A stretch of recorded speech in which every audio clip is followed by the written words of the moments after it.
This short video has been designed to highlight some of the main methods of controlling rhododendron.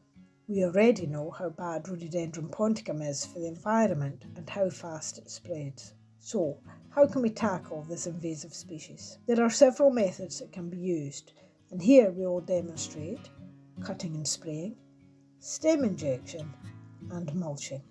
You should choose whichever method you can to control this plant.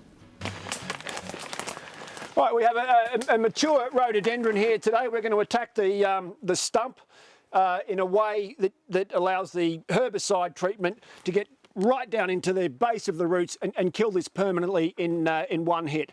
Ben's going to show you exactly how we do that, because if we don't do that, we're going to get a massive epicormic budding off the base of the stump. And we've got real problems there to deal with later on. So this is a sort of a technique we use to kill a rhododendron in one hit, a single application, and I'll let Ben start on it, if you don't mind.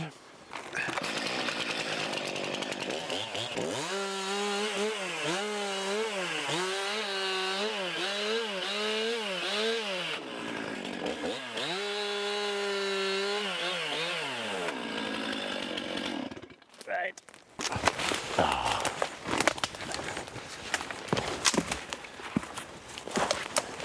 There we go. We'll just quickly tidy this up. We'll tidy this up. We've removed the majority of the stump. We also look for any propagation. These are branches that have touched the ground and re-rooted, and make sure these are pulled out. Get them on a pile off the ground and let nature's greatest sanitizer, the sun, will kill them off. Just don't leave those on the ground. And Ben, you're going to start treating this stump now? Yep. Grand. So what I'm going to do is rasp the stump with the saw. So you kind of rev it and pull the blade up backwards. That creates this kind of effect here, right in the epicormic layer. Get plenty of herbicide in. Then a couple of wee notches with the tip of the bar, and that makes the deeper reservoirs too. And you can see a good bit here where it was rooted into the ground. So you have to treat that as well, otherwise that's going to grow back.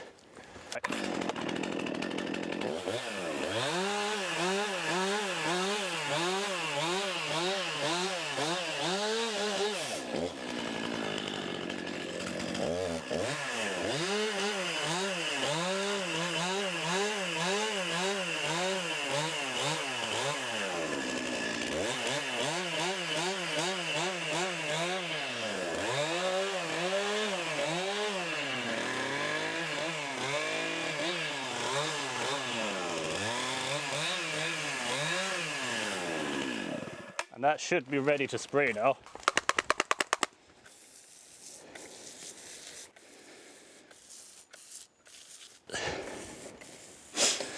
If you get up close on that, you can actually see the little pools where the herbicide's sitting in the wood there, see?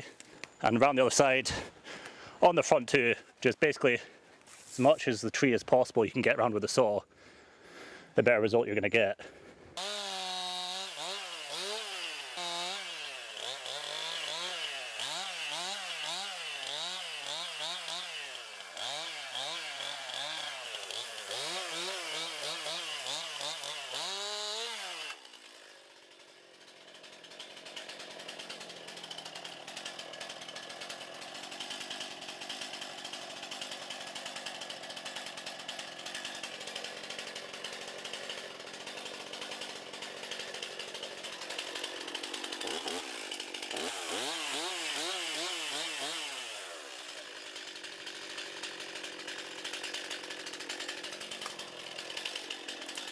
We're looking for any signs of regrowth, which are none on this stump, and we're happy to say that's dead.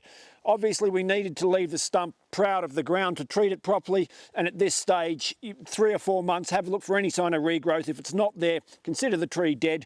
If you've got something big and yellow or a winch or anything, you can pull it out of the ground, more than happy to. The other thing is, of course, use some of your arisings or stacked timber to make a fire over it, and that'll kill it, and you can start bringing it back to pasture or any improvements that you like. Where there is some signs of regrowth, like this tree here, remember this is a very hard-working tree, rhododendron, and you are going to get it, and don't feel disheartened.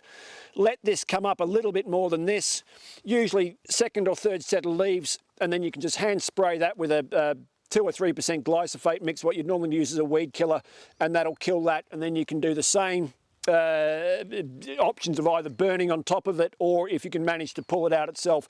Rhododendron, especially on the west coast of Scotland, is quite shallow rooted, and a lot of these stumps will come out of the ground fairly easily with either a chain or a winch, or if you've got a blade of a tractor. Behind us we have some examples of stem injection where it's been a different technique, and you can see all the leaves on the ground here. This is the tree slowly dying. One of the problems here, well, not really a problem, but you know, we've still got a tree to deal with. We don't want this cut until we consider this completely dead, so wait for all the leaves to have dropped off the tree themselves and have a good look around and make sure you're satisfied it's completely dead. This can now be cut with a chainsaw, you know, just to be really conscientious. Maybe just slightly treat those stumps. You can just treat directly onto the stumps and give them a few more weeks, and then you can pull it out. The arisings themselves, if it's safe and you're happy to burn them, or you can stack them into neat piles and let nature take its course. So we had what we call mixed methodology, where we've got a relatively small amount of stems, where we've had, you know, 5 or 6 or 7 stems. It's not too many, and we're able to access the base of these. We could stem inject it.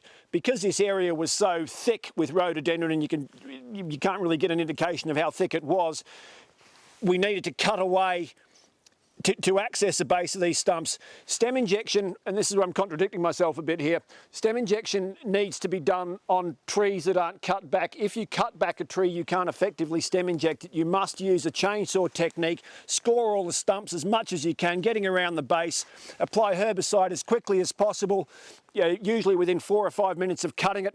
This will mean you get the maximum amount of translocation down into the root where it needs to go to before the sap rises. The sap's just a rich sugary substance, doesn't completely inhibit herbicide from going down into the roots, but it does slow it down considerably. So when we're stem injecting a trunk like this, the important thing, and I know it's different to the chainsaw technique, is you only need 1 or 2 notches. Just create a little reservoir with the blade for the herbicide to go down, no more than that, because what we're doing is allowing the hormone still to come down and suppress the epicormic budding. You only need a couple of little reservoirs, very simple, a little spray, and that's it, and you can walk away. It will take, however, a long time for this tree to start losing its leaf, so be patient, sometimes up to 6 or 8 weeks, and you'll start to see the leaf drop, and you can see the leaf drop around beside you there.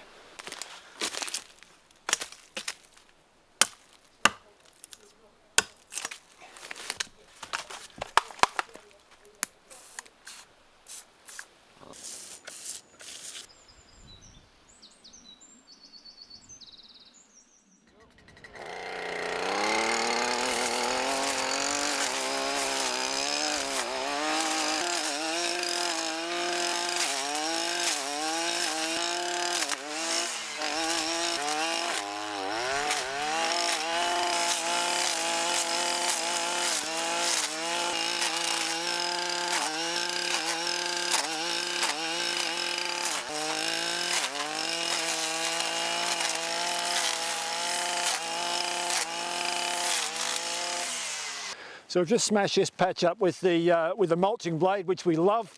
The reason we love it is it breaks all these stems up and exposes a lot of surface area which we can directly apply the herbicide to. And this is really effective on really multiple stemmed bits of rhododendron where you can see it's been mucked around with, possibly cut back before. Then we just apply the spray again quite quickly after cutting to any bit of white flesh you see, and we are left with absolutely dead, goodbye, never to return rhododendron, and that's what makes us happy. All the arisings here, we leave them on the ground. We can come back and check in a few weeks, make sure there's no regrowth. If there is a little bit, bring your trusty spray bottle, 2% glyphosate, and you'll kill that off. And now that'll be ready for this ground to be returned to pasture in time. Happy days. Rhododendron has an amazing ability to grow back hard if we don't treat it. We're going to be left with a much bigger problem, a lot more time and effort further down the line to deal with. It's really vitally important that when it's cut back, it's treated straight away, and you'll really get on top of the rhododendron. Don't let it grow back. Get onto it, get the herbicide onto it, and you will kill it all. Remember, looking for bits of white exposed flesh you can see, get them all with a little dab. You could also use a backpack sprayer and just go over the top of it and job done. Whichever method you choose to control the rhododendron on your ground, you must be aware that the control must always be followed up. If bushes are cut and allowed to regrow, they then cause a much bigger problem than the original because the root system becomes so much stronger. Spraying the regrowth with a glyphosate-based weed killer and removing all small plants by pulling them up can work effectively. Follow-up treatment should be done at least every year until there is no sign of rhododendrons.